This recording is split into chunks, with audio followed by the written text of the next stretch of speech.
Bem, então, no nosso conteúdo anterior, né, a gente parou aqui na nossa famosa lei, né, ou equação de difusão, né, e essa equação ela é uma equação bem clássica, né, bem básica de quem trabalha com movimentos de transporte, tanto de massa como de energia, por processo de difusão.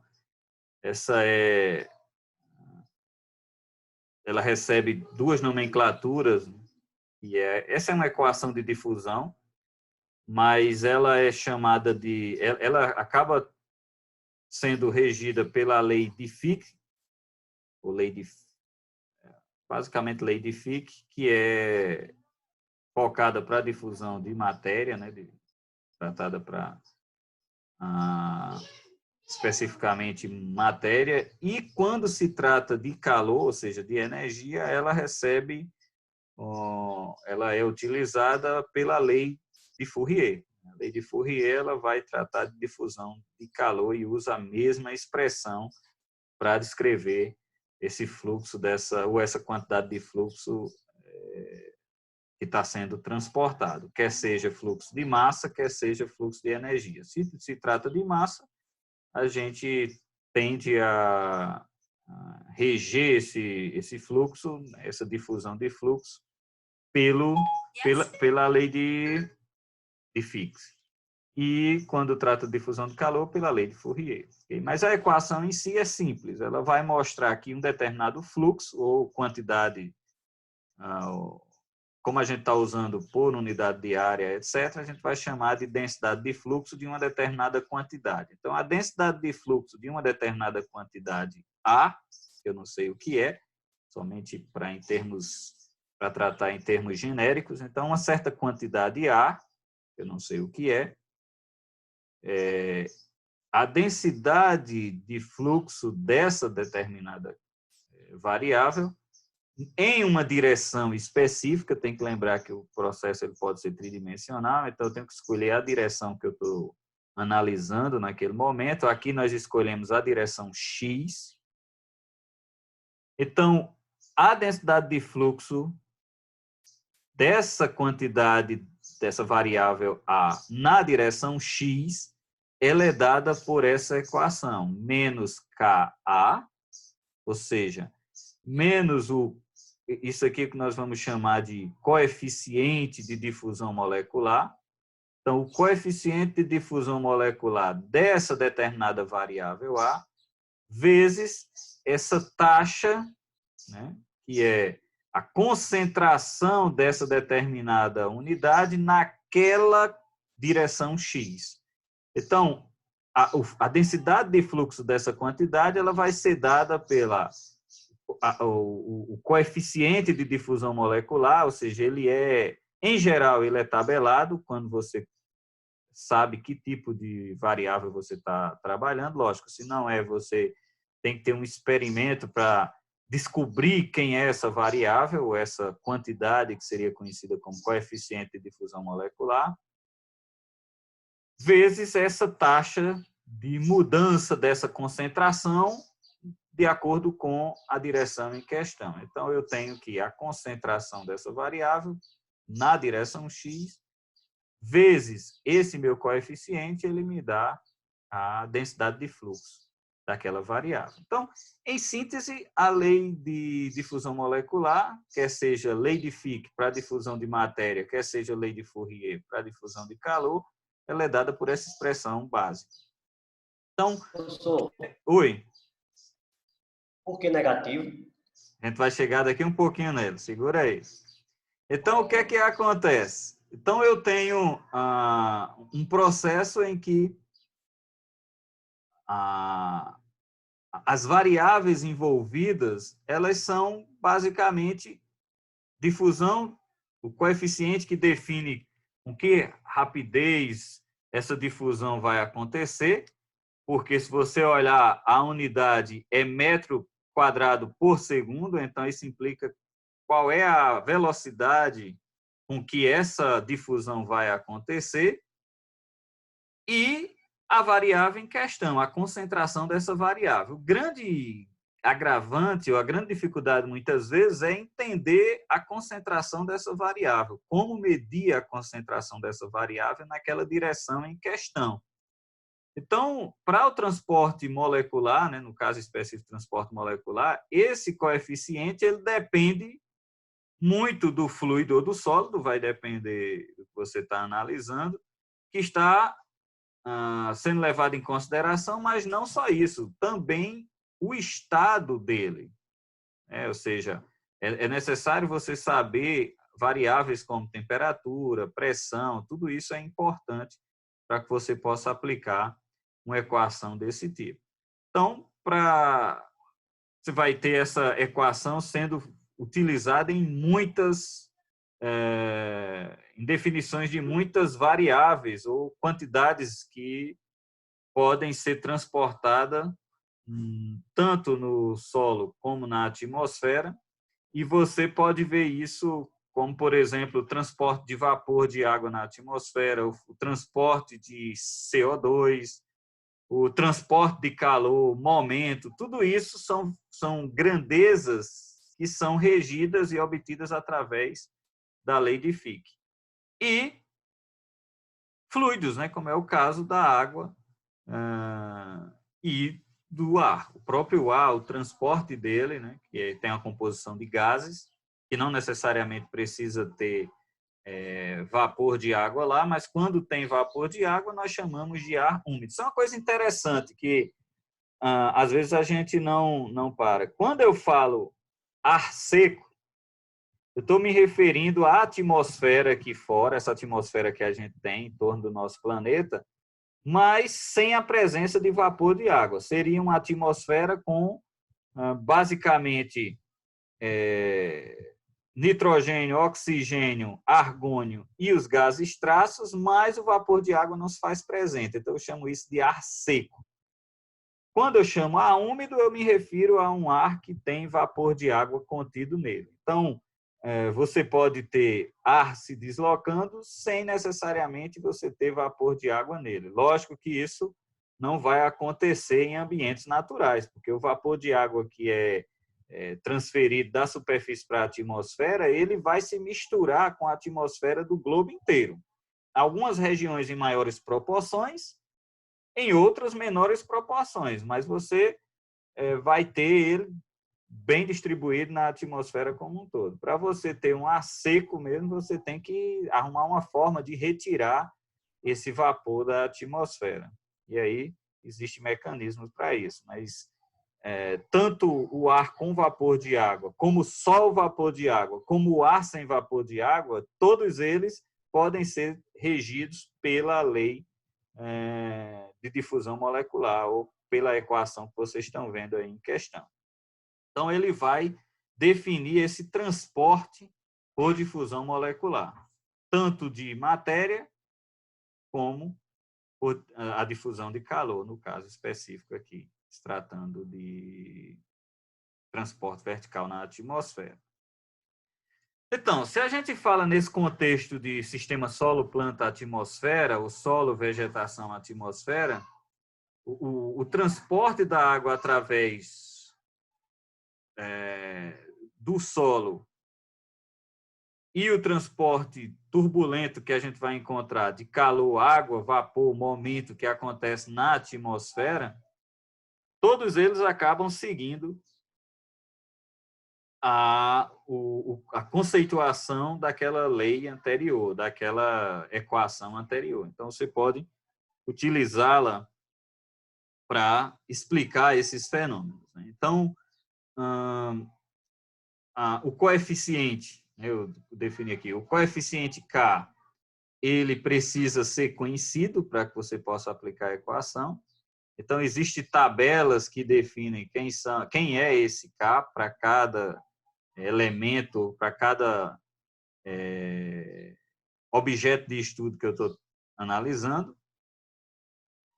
Quando eu falo de transporte de água no solo, como eu já tinha dito para vocês, a difusidade ela vai depender da porosidade do solo, do formato dos poros daquele solo e do teor de água que tem naquele solo. Então, o transporte de água ela vai acontecer, né? O transporte de água no interior do solo. Agora, quem vai ditar as regras? Então, a forma de difundir essa água no solo, ela vai depender das características daquele solo. Ela pode ser mais facilitada ou menos facilitada, se você tiver determinadas características bem marcantes, bem diferentes. E a gente vai ver isso quando estiver tratando especificamente de solos, né? Aqui a gente está dando essa visão geral, para quando a gente for trabalhar com solo, a gente já entender a equação que se usa lá para transporte de difusão de vapor de água, de água nesse solo. Então, se tratando de solo, quem vai dar indicações de como esse processo vai acontecer é o entendimento da porosidade, do formato dos poros e de quanto de água tem naquele solo. Então, isso vai ajudar o entendimento da difusividade. E aí a gente vai ver que tem parâmetros de difusividade do solo que são baseados nessas informações da porosidade, do formato e do teor de água. No caso da atmosfera, ou seja, os transportes que acontecem de forma turbulenta na atmosfera, a difusividade ela agora já não depende de porosidade, forma ou teor de água, não. Aqui já é outro compartimento, é a atmosfera.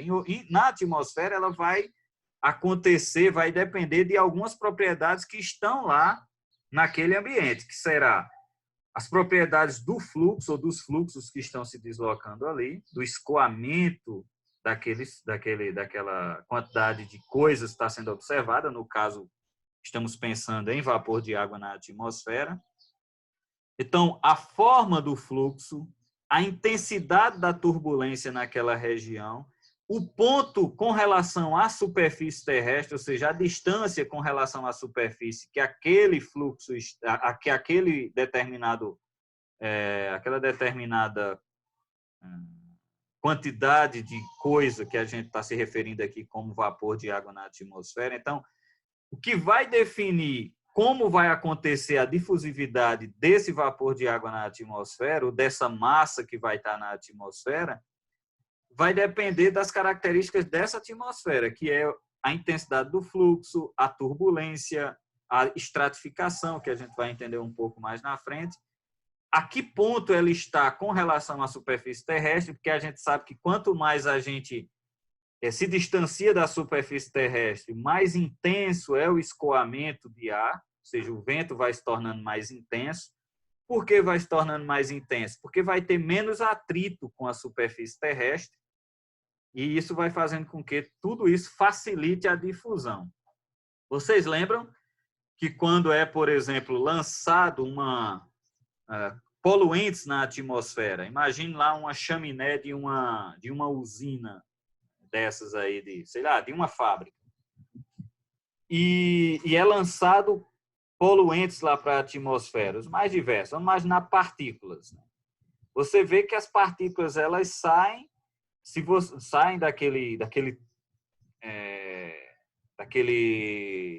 daquela chaminé, que é um cano, na verdade, e depois que ela sai daquela chaminé, logo em seguida ela começa a se espalhar na atmosfera. E a forma de se espalhar pode ser mais rápido ou menos rápido, a depender de características da atmosfera. Se você tiver um vento muito intenso, ou seja, um transporte de um fluxo de ar muito intenso, a difusão vai ser muito rápida. Se for um dia mais calmo, você vai ter uma difusão mais lenta.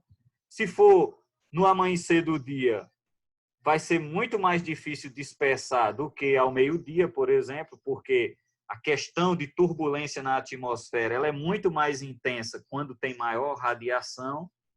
Então, tudo isso interfere nesse transporte na atmosfera. Como as características do solo influenciam no transporte de água no solo. As características da atmosfera influenciam no transporte de água na atmosfera, como é o caso do vapor de água. Então, para cada setor desse sistema solo, planta, atmosfera, nós precisamos observar as características nesses setores para poder definir se você vai ter maior ou menor dispersão dessa variável que eu estou em busca de entendê-la. No caso lá da equação, uma determinada variável A, que a gente não sabe. No nosso caso aqui, essa variável acaba sendo a água, porque esse é o nosso objeto de estudo. Então, se for água no solo, quem vai levar em consideração, aliás, o que vai ser levado em consideração são as características do solo. Porosidade, formato dos poros, teor de água nesse solo, quanto é que ele consegue reter de água. E, se for na atmosfera, as características da própria atmosfera. Como é que o ar está se deslocando, qual a intensidade desse deslocamento, qual o comportamento desse deslocamento e que ponto eu estou com relação à superfície terrestre. Então, tudo isso é levado em consideração.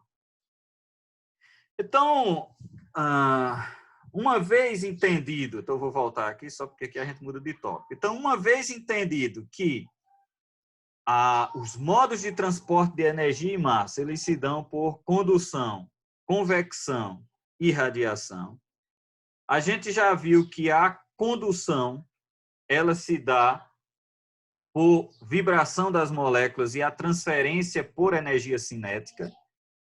A convecção, a gente viu que ela vai se dar por um processo turbulento.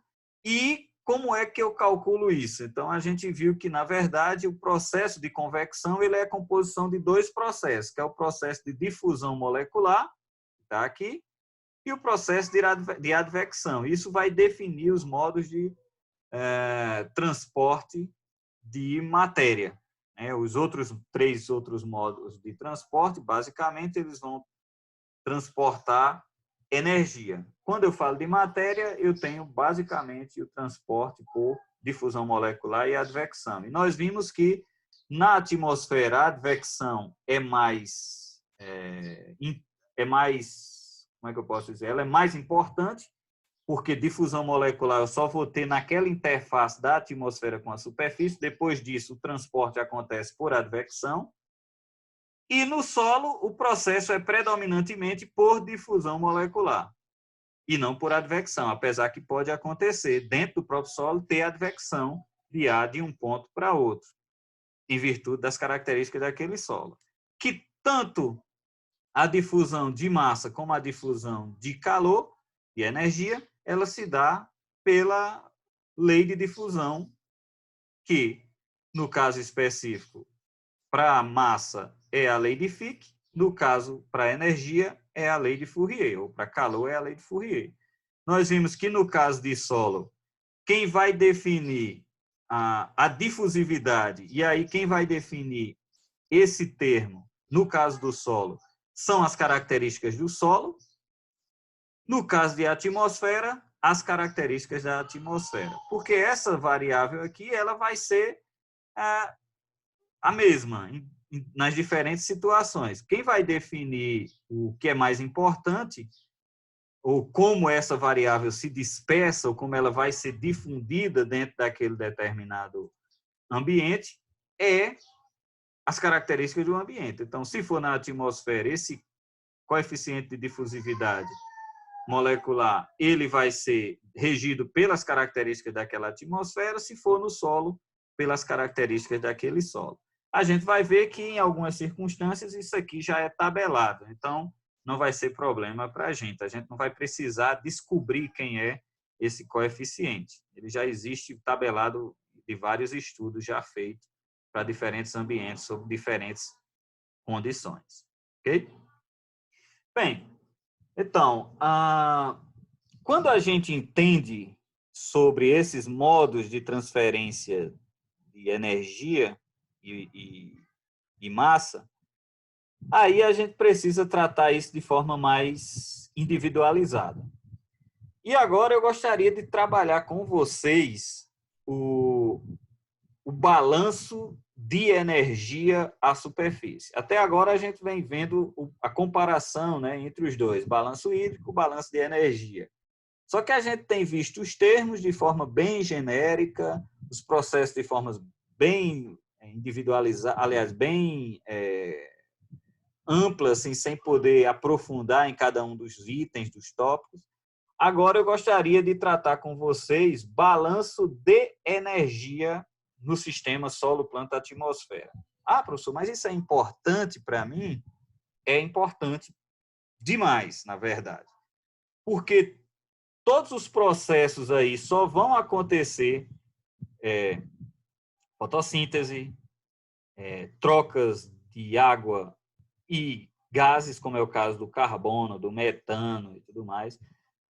A própria vida só vai acontecer nesse ambiente se você tiver esse balanço de energia, ou seja, se você tiver essa energia no sistema e essa energia sendo dividida em cada um desses compartimentos, vamos assim dizer, ou seja, em cada um dessas formas de partição da energia que está à superfície para que os processos ocorram. Então, essa energia que a gente vai estar tratando aqui, esse balanço de energia, na verdade, ele é fundamental para que ocorram os processos físicos, químicos e biológicos, ou seja, os ciclos biogeoquímicos, o ciclo biogeoquímico, todos esses mecanismos, esses processos, essas mudanças que acontecem no sistema, eles vão precisar de energia.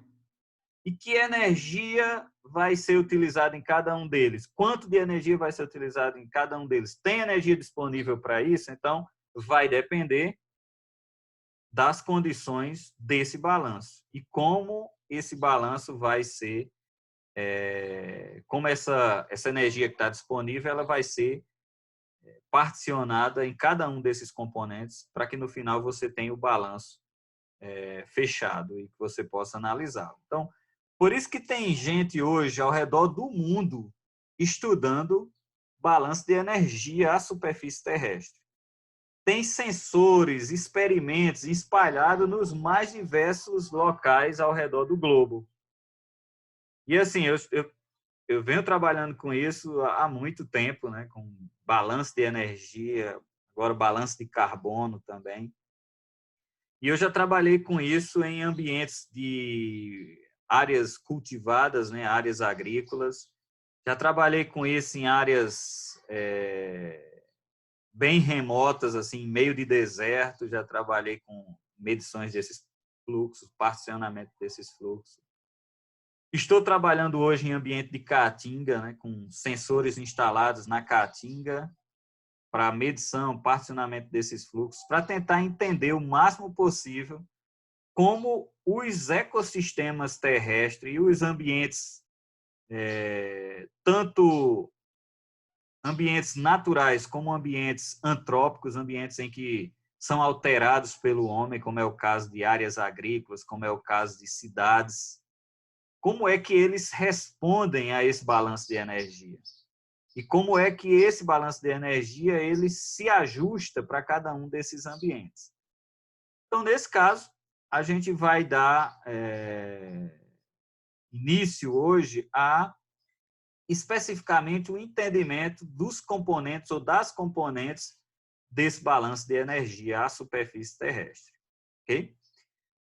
Então, como já dito, existem esses três diferentes modos de transportar energia, né, que nós já vimos: radiação, condução e advecção. E agora eu vou chamar convecção, porque, na verdade, vocês já entenderam que a convecção ela tem essa componente de difusão molecular inicialmente e depois a componente de advecção. Então, os dois vão dar origem ao processo de convecção na atmosfera. No contexto de balanço de energia à superfície, os fluxos de calor sensível e latente, eles acontecem juntos e por transporte turbulento, movimento turbulento na atmosfera. Então, não tem como você fazer uma separação imediata de dizer assim, olha, até tal ponto é fluxo calor sensível, até tal ponto é fluxo calor latente. Não, eles acontecem juntos na atmosfera. Eles estão acontecendo agora aí fora da sua casa. Se você for lá fora, eles estão acontecendo. Está tendo transporte vertical, e aí quando eu digo transporte vertical, não é numa linha reta, é um movimento caótico, turbulento, mais vertical. porque ele está saindo por diferença de densidade, está mais leve. Então, é como você soltar. O que acontece com uma molécula na atmosfera em movimento vertical é o que acontece com um balão, né? Vamos pensar com uma bexiga dessa de aniversário, né? Que a gente usa para festa de aniversário. Quando ela se desprende de algum local lá, ela vai subir na atmosfera. Por que é que ela sobe? Porque o ar que está ali dentro, né, ele vai estar, basicamente, por estar preso ali, ele vai estar numa condição de densidade diferente do que está fora. Ele está aprisionado em um determinado volume. A depender do tipo de balão, se você encher com um gás diferente do gás que a gente tem no dia a dia, aí é que ele vai ter muito mais facilidade de ascender verticalmente na atmosfera. Mas veja só, quando esse balão ele é liberado, ele tem, por ter uma densidade diferente, ele sobe na atmosfera. E você sabe que ele vai subindo. Agora você vê que ele não sobe numa linha reta. Você solta e ele sai dali, atinge 10, 20, 30 metros na atmosfera em linha reta. Não, ele vai para um lado, vai para outro, tem hora que parece que ele está sendo transportado horizontalmente, depois tem momento até que ele desce um pouco e depois sobe novamente. Então, o que é que faz ter esse movimento, vamos dizer, caótico, imprevisível? É o movimento da atmosfera, ou seja, são os fluxos, são o escoamento das massas de ar que vão direcionar para onde esse balão vai. E aí a gente não consegue prever porque a gente não tem um modelo que diga assim, ó, agora ele vai para a direita, agora ele vai vertical, agora ele vai descer. Não existe isso. É um movimento imprevisível, porque depende dos choques que acontecem entre as moléculas, da intensidade desses choques, e isso faz com que você tenha toda como